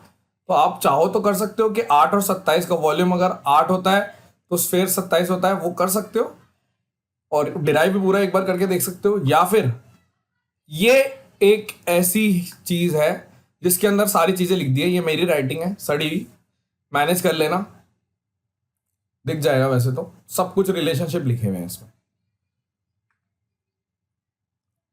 आई होप कि 3D में आपको पूरा रिवाइज हो गया होगा, और आपको अगर सही लगा है तो आप लाइक जरूर करेंगे प्लीज, और आप सब्सक्राइब कर दो चैनल को, और शेयर अभी नहीं करना, बाद में करना आराम से, या फिर अगर आप अभी रुक रहे हो तो अभी कर दो, मजा आ जाएगा। कहीं पे भी शेयर करो, अपने व्हाट्सएप पे शेयर कर दो, अपने फ्रेंड्स को बता दो, अपने फेसबुक टाइमलाइन पे शेयर कर दो, ग्रुप के मालिक को तो किसी ग्रुप में डाल दो, पूछ लो, इधर उधर लिख के बता दो किसी को कि आपने क्या वो वाली क्लास देखी, ऐसे बता दो, क्योंकि ऐसे तो कोई ब्लॉक नहीं करेगा। ठीक है, अब बात करते हैं 2D की। 2D में देखो, 2D एक्चुअल में मैं करवा चुका हूं, लेकिन 2D with respect to mensuration, मतलब एरिया के रिस्पेक्ट में मेरे को थोड़ा सा बताना है कुछ चीजें, और शेडेड वेडेड में तो ज्यादा टाइम नहीं लगाएंगे। शुरू करते हैं रेक्टेंगल के बारे में। आपको ये सब चीजें पता है, लेकिन रेक्टेंगल में कई बारी ये आ जाता है कि जैसे मान लो एक रेक्टेंगल है,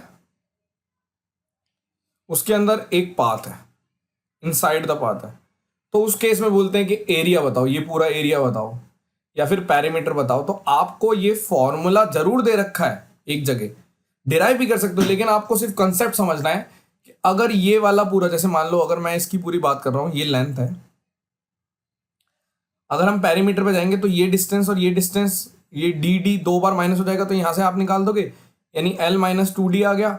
और सिमिलरली अगर ये ब्रेथ है मान लो, तो ये भी D D same equal path है, तो ये अंदर वाला B-2D हो जाएगा। तो यहां से आप एरिया भी निकाल सकते हैं और दूसरी तरीके से भी निकाल सकते हैं, जैसे इसमें x दे रखा है तो आप ये सब चीजें डिराइव कर सकते हो सकता है कि पाथ बाहर हो तो उल्टा हो जाएगा, हो सकता है कि पाथ बीच में हो। इस वाले केस में ये एक्सप्लेन करना होता है, और ये आपका आपने सुना भी हो, ये एनसीईआरटी में भी क्वेश्चन होते थे। ठीक है, आप इसको बहुत अच्छे अच्छे तरीके से कर सकते हो। आप ऐसे भी कर सकते हो, मैं जब छोटा था तो मैं कैसे करता था मुझे याद है, मैं ऐसे देखता था, एक रेक्टेंगल, यहाँ पे भी रेक्टेंगल, यहाँ पे भी रेक्टेंगल, यहाँ पे भी रेक्टेंगल, और ये वाला स्क्वायर होता था। मैं इस चीज में ब्रेक कर देता था कि ये रेक्टेंगल, ये रेक्टेंगल, ये रेक्टेंगल और ये स्क्वायर। तो आप ऐसे भी करते हो, हालांकि ये लिखा हुआ है रिलेशनशिप, ठीक है, लेकिन एक्सप्लेनेशन देने के लिए मैंने पूरा एक आपको फ्लो मिल रहा है, रिवीजन हो रही है एक तरह से। Next, square. सेम चीज स्क्वायर में भी हो सकती है, यानी जो जो शेप मैंने ये 3 तरीके की लिख दी है, कि मतलब अगर एक स्क्वायर है, अंदर एक स्क्वायर हो सकता है, ठीक है, ये वाला पाथ, एक स्क्वायर है, उसके बाहर एक स्क्वायर हो सकता है, ये वाला पाथ। स्क्वायर सेम देखने में सेम लग रहा है, या फिर एक स्क्वायर है और ये सॉरी स्क्वायर तो लग ही नहीं रहा है, ये रेक्टेंगल लग रहा है, यानी ये स्क्वायर है और आपने मिडल में ऐसे बना दिया। मैं बोलता था ये अलग से रेक्टेंगल, ये रेक्टेंगल, ये रेक्टेंगल, ये और ये, क्योंकि फिर ओवरलैप नहीं होता था। कई बच्चे क्या करते हैं, ये रेक्टेंगल ले लेते हैं, ये वाला रेक्टेंगल ले लेते हैं, तो ये वाला पोर्शन 2 बार ऐड हो जाता है, तो माइनस स्क्वायर करना पड़ता है फिर। तो ऐसे भी कर सकते हो, आपकी मर्जी है, तब भी सही आएगा। एक और इंपॉर्टेंट, स्क्वायर के अंदर एक चीज होती है कि एक रेगुलर ऑक्टागन है स्क्वायर में, और ये 2017 में क्वेश्चन आया भी था, उस वाले केस में डिराइव कर रखा है पाइथागोरस से। तो आप देख लीजिए, जो ए है वो साइड ऑफ ऑक्टागन दे रखी है, ठीक है, x है वो साइड ऑफ स्क्वायर दे रखी है। ठीक है, अगर मैं रिलेशनशिप निकालूंगा तो ये मेरा रिलेशनशिप निकल के आएगा, यानी a बराबर x का और यहां पे √2 - 1 दिस टाइम। या फिर आप ये भी कह सकते हो कि a अपॉन x, यानी ये √2 - 1 होता है, ये 1। अगर x 1 होता है तो a √2 - 1 होता है। एक बहुत इंपॉर्टेंट थ्योरम है, बहुत इंपॉर्टेंट, जिसे बोला जाता है कारपेट थ्योरम, जो बोलती है कि अगर ये स्क्वायर है, ठीक है, स्क्वायर हो, रेक्टेंगल हो, रोम्बस हो, पैरेललोग्राम की कोई भी जनरेशन हो, ट्रेपेजियम वगैरह में ही, तो आपको ये पता होना चाहिए जैसे इस तरीके से शेप बनी हुई है तो इसका एरिया और इसका एरिया इस मतलब इन दोनों को सम, अगर x + y करूंगा तो x + y यहाँ पे आएगा। या इसको यूज करके ये बहुत एक वायरल आउटपुट भी आता है कि ये a एरिया है, ये b एरिया है, ये c एरिया है, तो कारपेट से ये भी डिराइव हो जाता है, a + b + c आ जाता है। बहुत बार पूछते हैं, बहुत बार, मतलब मैक्सिमम बच्चे यही पूछते रहते हैं बार बार बार बार बार बार। ठीक है, अब आगे चलते हैं। एक और चीज जो बहुत वायरल हो रही है आजकल, क्योंकि ठीक है मेरा काम है कि आप लोगों को कॉन्फिडेंस बिल्डअप करना, जो एक चीज है राउथ थ्योरम। ठीक है, अब ये अगर हम राउथ थ्योरम की बात करें, इसमें क्या एक्सप्लेनेशन होती है वो मैं पूरा बताता हूं, पहले इसको मैं लिख लेता हूं, रुकिए। देखिए मान लीजिए जैसे ये अगर x/1 में है, ठीक है, ये x/1 में है, ये y/1 में है, और ये वाला आपका z/1 में है। आप इसको, अब आप बोलोगे जरूरी थोड़ी ना हमेशा इस रेशो में हो। मान लो अगर 3/4 भी लिखा हुआ है या 4/3 भी लिखा हुआ है, तो मैं एक को 1 बना के लिख तो सकता हूं ना। यानी कि मैंने बोला अगर 3 से पूरा नीचे डिवाइड हो गया तो आप 1/4/3, यानी अगर आप बोलोगे ये 1 है, x की वैल्यू 4/3, तब भी डिराइव हो जाएगा, आंसर तो तब भी आएगा। आपको ये जो चीज समझानी है वो ये इसलिए समझानी है क्योंकि इस पे डायरेक्ट, और मैं क्वेश्चन जो वायरल है वो भी करा देता हूं। चलो कि करना कैसे, आप एक चीज समझिए। आप अगर ये चीज दे रखी है और आपसे बोला कि जो ट्रायंगल है कौन सा अंदर आपको दिख रहा है, PQR, देखो मैं लिख के देता हूं आपको, PQR ट्रायंगल PQR, इसका अगर आपको एरिया निकालना है, कैसे निकालोगे? तो आप बोलेंगे अगर मैं इसको डिवाइड कर देता हूं पूरे बड़े ट्रायंगल के, यानी ABC के, तो एक आउटपुट आता है XYZ - 1 का होल स्क्वायर अपॉन XYZ - 1 का होल स्क्वायर। यहां पे लिखना है XY + Y + 1। सिमिलरली अगले वाला YZ, ठीक है, +Z + 1। सिमिलरली ZX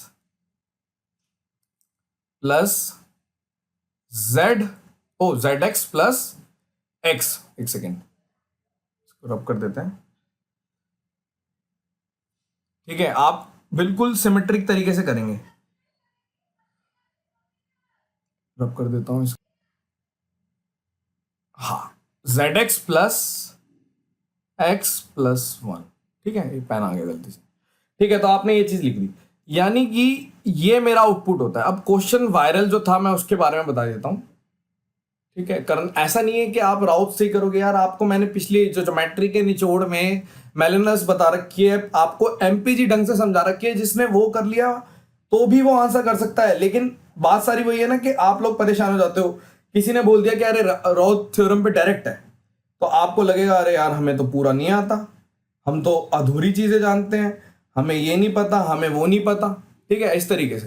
खैर, जो आया हुआ वायरल प्रॉब्लम थी उसमें क्या दे रखा था, ये दे रखा था कि 1/2 में, ये भी 1/2 में, मतलब ये 1 2 1 2 1 2 वैल्यू दे रखी थी।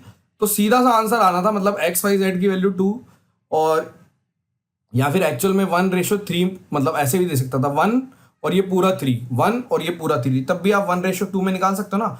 आपको 1 और दूसरे वाला चाहे फ्रैक्शन में निकालना पड़े, वो जरूर याद रखना, आप वो निकाल लो। अब मैं इसको कैसे सॉल्व करूंगा, आप बोलोगे 2 2 2, यानी 8 - 1 का स्क्वायर, और नीचे सेम चीज ही है बार बार क्योंकि सिमेट्रिकल है इस वाले केस में।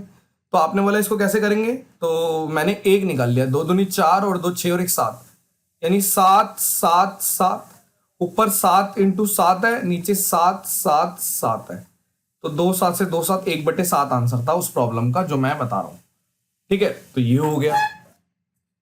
और क्या आपको 2D में और क्या बता सकते हैं, हेक्सागन के बारे में आपको पता नहीं चाहिए कि हेक्सागन, रेगुलर हेक्सागन की अगर बात करें तो रेगुलर हेक्सागन जो बनता है वो 6 इक्विलेटरल ट्रायंगल से बनता है।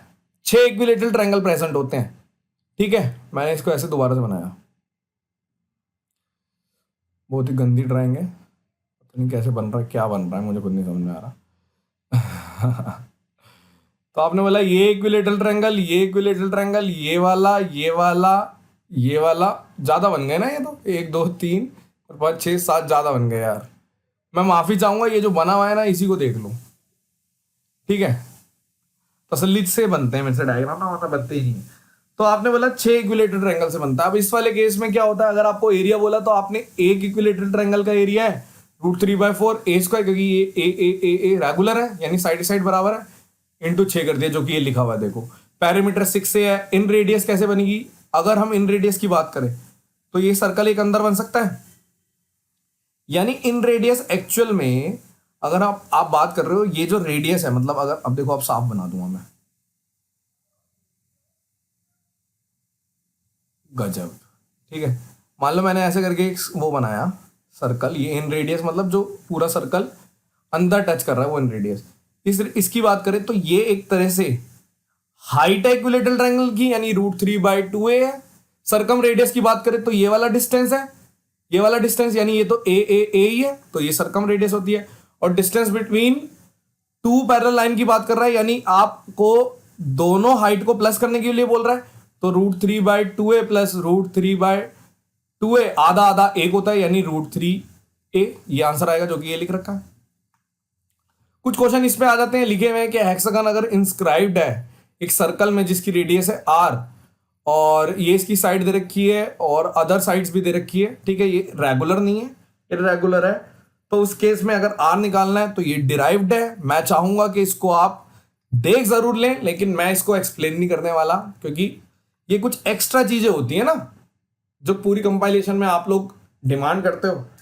ठीक है, और बहुत सिंपली डिराइव हो जाएगा अगर हम बात करें, यहाँ पे 120 निकाल के कर रखा है। आगे चलते हैं, एक और हेक्सागन में प्रॉब्लम आती है कि रेडियस ऑफ स्मॉलर सर्कल, ऐसे करके हेक्सागन बना रखा है, ठीक है, और रेडियस ऑफ स्मॉलर सर्कल निकालने की बात होता है तो ये भी डिराइव्ड है। ठीक है, ज्यादा देर रुकेंगे नहीं, 10 सेकंड से ज्यादा रुकना ही नहीं है इस स्लाइड पे हमें। अब बात करते हैं इसकी, ये एक शेप होती है, ये भी बहुत इंपॉर्टेंट शेप है। क्या चीज है ये, इस पे क्वेश्चन आते हैं। मैं आपको बता रहा हूं, मैं अभी रिकॉर्ड कर रहा हूं, जो कल क्वेश्चन ये हमारे ग्रुप में मतलब रोज ही पूछे जाते हैं, ये क्वेश्चन कल भी आया था। ठीक है, इसमें आपको क्या बोला जाता है, आपको सिर्फ ये ध्यान रखना है कि यानी कि जैसे ये एरिया बी है, ये एरिया बी है, ये एरिया बी है, ये एरिया बी है, ये एरिया बी है, बचा हुआ ये है, तो आपको सिर्फ इतना ध्यान रखना है कि a बराबर b होता है। इस केस में जो एरिया होता है वो a बराबर b होता है। मान लो जैसे 4a बराबर 4b भी लिखना चाहता हूं मैं, तो भी आप कहना क्या चाह रहे हो, आप ये कहना चाह रहे हो कि एरिया जो होता है वो इक्वल आता है। तो बहुत बार ये क्वेश्चन आता है। ठीक है, तो a बराबर b, कोई दिक्कत नहीं है। आगे चलते हैं, एक शेप और होती है, देखो उसकी फोटो लगानी भूल गया मैं, देखो गड़बड़ कर दी, चलो हम बनाते हैं इसको। हाँ, यहीं पे बना रहा हूं मैं, ये एनसीईआरटी का क्वेश्चन है। ठीक है, ये सेमी सर्कल मैंने ड्रॉ किया, एक सेकेंड, ये सेमी सर्कल ड्रॉ किया मैंने। ठीक है, यानी आप बोल रहे हो एंगल इन सेमी सर्कल, यहाँ पे ये 90 है। ठीक है, और आपसे बोला गया ये एक यहाँ पे एक ऐसे गोला बना दिया और एक गोला यहाँ पे बना दिया, और आपसे बोला गया ये शेडेड निकालना है। बहुत फेमस प्रॉब्लम है ये, 2017 मेंस में भी आई थी। तो इसमें जो शेडेड आउटपुट होता है ना, शेडेड का एरिया, वो सीधा निकालते हो आप एरिया ऑफ राइट ट्रायंगल। ठीक है, ये कारपेट की तरह ही यूज होता है, कारपेट थ्योरम की तरह यूज होता है। अब आगे चलते हैं, ये भी एक फेमस शेप है। ठीक है, इसमें क्या होता है, कुछ नहीं होता। शेडेड एरिया वाला पूछते हैं, शेडेड एरिया, तो आउटपुट ये आता है। ये आता कैसे वो मैं बता देता हूं। आपने बोला ये ऐसे ऐसे लाइन ड्रॉ कर दी और ये ऐसे ड्रॉ कर दिया, ठीक है। इस एरिया को और इस एरिया को उठा के इसको इधर चिपका दिया, इसको इधर चिपका दिया। अब आपको पता है कि क्वाड्रेंट का एरिया क्या होता है, सिर्फ क्वाड्रेंट का एरिया। मान लो मेरे से बोला गया एक पूरा सर्कल है, ये सेंटर है, क्वाड्रेंट का एरिया आप बोलोगे पाई, अगर ये रेडियस है मान लो, ठीक है। अगर हम इसकी बात करें, या फिर आप ए मान लो, ए वाले में ज़्यादा समझ में आएगा, जैसे इस वाले केस में रेडियस दे रखा है, ये क्वाड्रेंट है, तो आप बोलोगे पाई ए स्क्वायर बाय 4, ये होता है। तो अगर मुझे इस शेप का निकालना था तो मैं शेडेड को कैसे निकाल सकता था, क्वाड्रेंट में से राइट एंगल ट्रायंगल का एरिया निकाल दो। यानी क्वाड्रेंट में से राइट एंगल ट्रायंगल का एरिया कितना निकलेगा, हाफ इंटू ए बेस इंटू हाइट। पॉइंट समझे आप। तो पाई अंदर है, ए स्क्वायर बाहर ले लिया, और यहां पे ए स्क्वायर बाय 4 पाई -2 आउटपुट बच गया। ये बहुत फेमस शेप होती है। कई बार इस वाली लीफ की बात करते हैं, ये लीफ एक्सप्लेनेशन दे देता हूं मैं इसकी भी, कि ये आता कैसे है। जैसे मान लो ये लीफ है, ठीक है, मैंने बोला फिर से, अब इस चीज को समझना, ये क्वाड्रेंट है और मान लो मेरे से आधी लीफ की वैल्यू बोल रहे हैं, ठीक है, और एक्चुअल में है एक और लीफ।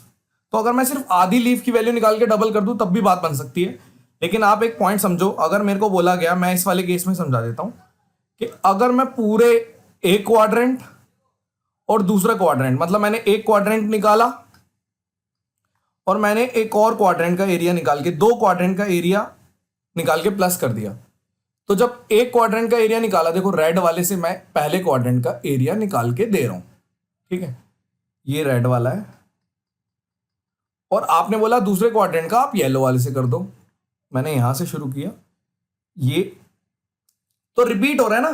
कौन सा रिपीट हो रहा है, आपने बोला ये वाला रिपीट हो रहा है। मैंने क्या किया, इस पूरे दो क्वाड्रेंट में से अगर मैं, आपकी देखो अलग अलग तरीके से, इसमें अलग तरीका दे रखा होगा, आप क्या करो, एक ऐसी लहर निकालो या फिर एक ऐसी हवा लाओ जो पूरा का पूरा येलो और ऑरेंज को हटा दे और बचा हुआ आंसर मिल जाए। यानी मैंने बोला अगर मैं इस पूरे में से स्क्वायर को माइनस कर दूंगा तो मेरा आंसर आ जाएगा।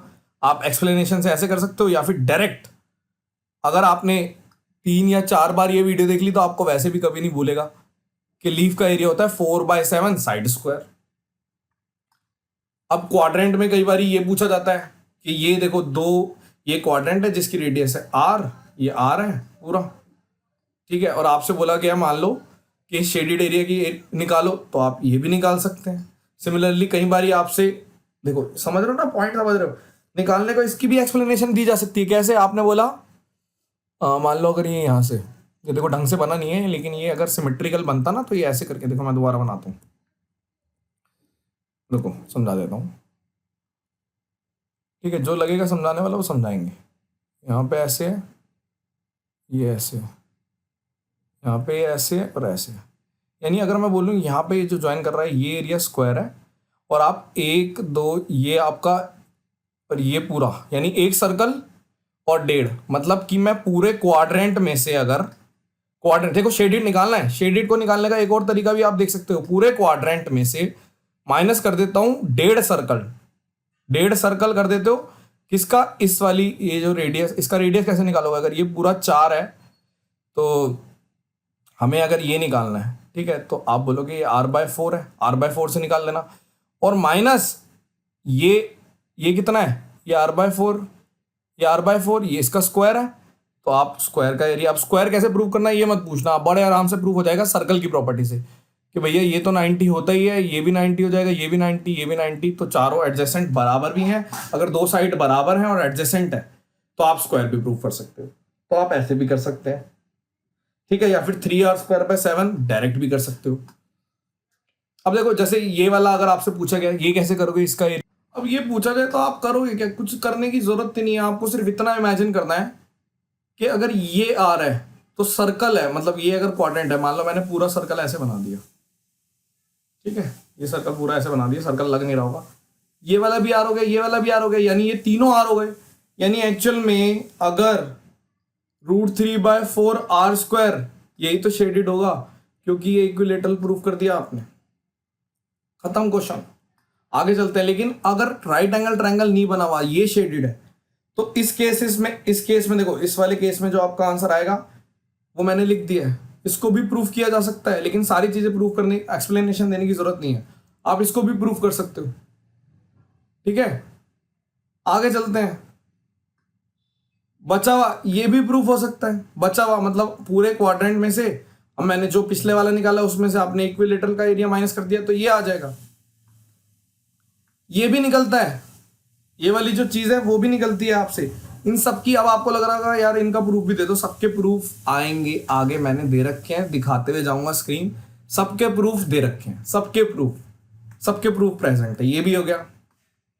अब देखो, अगर ये पूछा तो इसका ये प्रूफ, शेडेड एरिया मान लो बचा हुआ पूछा, तो आपने शेडेड बोल दिया कि OBC sector plus OAB triangle minus OAB sector. ये चीज आपको एक बार ही देख लेनी है।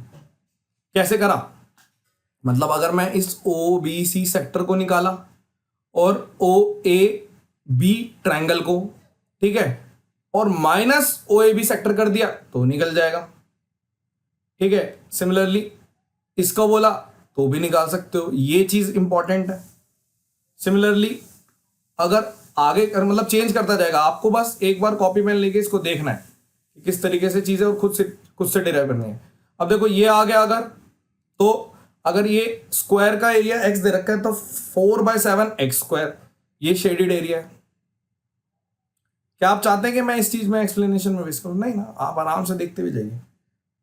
अब देखिए नेक्स्ट, अगर ट्रेपीजियम दे रखा है, वैसे ट्रेपीजियम में ये चीज समझा दी थी कि अगर S3 और S4 निकालना है तो बराबर अंडर रूट, ये मैंने लिखा है S3 या S4 निकालना है तो अंडर रूट S1 S2 से निकल जाता है, क्योंकि ये दोनों बराबर होते हैं, और S1 S2 से। और जो एक चीज आपको लिखी गई है वो लिखा हुआ है कि कंप्लीट, अब ये ऐसा आप पूछ सकते हो, ये होता है कंप्लीट, ऐसा अगर है कंप्लीट एरिया ऑफ ट्रेपीजियम, जहां पे भी ऐसा होगा वो कंप्लीट शेप का एरिया होगा, कंप्लीट एरिया ऑफ ट्रेपीजियम। तो ये वाला आउटपुट भी है। कल को ये वाली शेप आ जाती है कि अगर S1 का एरिया निकालो तो कंप्लीट S क्या है, कंप्लीट एरिया ऑफ क्वाड्रिलेटरल, तो भी आंसर आ जाएगा। आगे देखो फिर से, अगर ये चीज दे रखी है तो जो S निकलेगा आपकी बारी, S अलग है, S ये वाला एरिया है, तो ये S1 प्लस S2 हो जाएगा। क्यों रोकूं मैं अपना हाथ, आगे चल सकते हैं। ये वाली भी बहुत वायरल चीज है कि अगर ये सब बराबर है, देखो ये इसके बराबर है, ये इसके बराबर, ये इसके बराबर, इस तरीके से दे रखा है, तो अगर x, ये x है, ये वाला एरिया x बोल रखा है, तो आपने a plus B plus C plus D निकाल दिया, और x टोटल एरिया के 1/5 के भी बराबर होता है। ये भी इंपॉर्टेंट आउटपुट है, जिस पे डायरेक्ट क्वेश्चन आ जाते हैं। एक और चीज है, ये भी बहुत वायरल प्रॉब्लम है। अब ये भी क्वाड्रिलेटरल है, इसमें क्या दे रखा है, ये इसके बराबर, ये इसके सब आपस में बराबर नहीं है, लेकिन ये इक्वल है, मतलब ये पॉइंट भी मिड पॉइंट है, ये भी मिड पॉइंट है, ये भी मिड पॉइंट है, और ये भी मिड पॉइंट है। इस केस में S1 प्लस S2 बराबर S3 प्लस S4 होता है, और ये जो बीच का एरिया होता है वो बचे हुए ABCD इसके बराबर होता है। खत्म।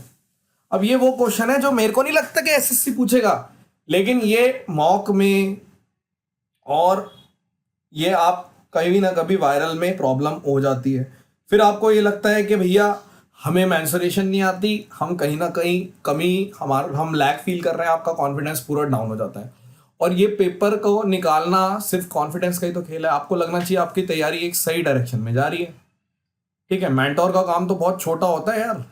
ठीक है, अगर हम ध्यान से देखें, एक ढंग का मेंटोर चूज करना ही सबसे बड़ा टास्क है इस टाइम पे। पहले भी बहुत बड़े टास्क होते थे, जब बोला जाता था कि हम पीछे पड़ जाते थे कि गुरु द्रोण से ही सीखनी है कला, इनसे ही सीखनी है, और ये फलान ढिकान मतलब बहुत सारी चीजें चलती थी कि भैया इनसे करना है, इनसे करना है। उसकी वजह क्या थी, आपने कभी सोचा? उसकी वजह यही है कि हर कोई चाहता है कि हम बेस्ट से बेस्ट टीचर को जाने। मान लो अगर गुरु द्रोणाचार्य जी जैसे बहुत सारे गुरु होते तो उनकी वैल्यू इतनी नहीं होती, बोलते हैं यार चलो ये नहीं तो इनसे सीख लेते हैं, ये नहीं तो इससे सीख लेते हैं। लेकिन आपके लिए इस टाइम पे, मैं तो ये बहुत बड़ी बात कर रहा हूँ, लेकिन आपके लिए इस टाइम पे सबसे बेस्ट वही है जो आप, जहाँ से आप ट्यूनिंग कर पाते हैं, जो आपके बारे में थोड़ा सा सोचता है। चलो ठीक है, ये एक्स्ट्रा चीज़ दे रखी है क्योंकि ये इसमें यूज हो। अब आप देखो, कई बार ये इंपॉर्टेंट है, बोल देते हैं कि ये जो क्वाड्रेंट है और यहाँ से आपको शेडेड एरिया पूछा जाता है, तो ये वही चीज़ है एक तरह से। अगर मैं इस पूरे देखो यहाँ से आप देखो, ये अगर ये पूरा रेडियस ही तो है एक्स है, इसको अगर मैं डिराइव कराऊँ तो यहाँ तक स्क्वायर है, तो आर ये r√2, और ये यहाँ से जैसे ही आपने करा तो डिराइव हो गया। अब इसका एरिया निकाल लो, πr², कुछ भी नहीं है। एक और आउटपुट है कि अगर मान लो यहाँ से मेरे पास एक इक्विलेटरल ट्रायंगल और सर्कल निकालना है तो भी आ सकता है सीधा सीधा आंसर। ठीक है, एक और आउटपुट है, अगर ये पूछा हुआ है तो भी आपको करवा सकते हैं। अब मैक्सिमम मिनिमा 2D में भी होता है, टाइम वेस्ट नहीं करेंगे हम। देखिए, अगर मैक्सिमम एरिया ऑफ रेक्टेंगल की बात कर रहा है, वो हाफ ऑफ ट्रायंगल होता है इस वाली शेप में। कई बार राइट एंगल ट्रायंगल में इस तरीके से बना देते हैं तो ये आउटपुट निकल कर आता है। आपको डेराइव, ये सब डेरिवेशन दे रखी है, ये ऐसे दे दिया तो ये आउटपुट होता है, इस तरीके से कर दिया तो ये आउटपुट होता है, यहाँ पे ऐसे कर दिया तो ये PBH/p² + b² + pb, ये भी आउटपुट होता है। और ये ऐसे करके दे दिया और ये ऐसे करके दे दिया। ठीक है, मैंने रिपीट कर दिया क्या? हाँ, 2 फोटोज रिपीट हो गई, मेरे को ऐसा लग रहा है ये वाली।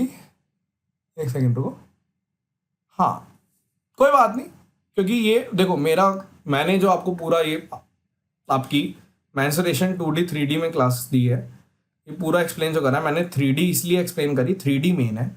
2D में भी हमने पहले ही बहुत कुछ कंसेप्ट में आपको ज्योमेट्री, देखो ज्योमेट्री तो आपको सीखनी ही पड़ेगी, उसके बाद ये रिवीजन के पर्पज से होता है और ये बेस्ट आपको रहेगा, क्योंकि ये ऐसी चीज़ है कि हर थोड़े दिन में रिवाइज कर लोगे ना तो आपको कॉन्फिडेंस आएगा, पेपर से पहले रिवाइज कर लोगे तब भी कॉन्फिडेंस आएगा।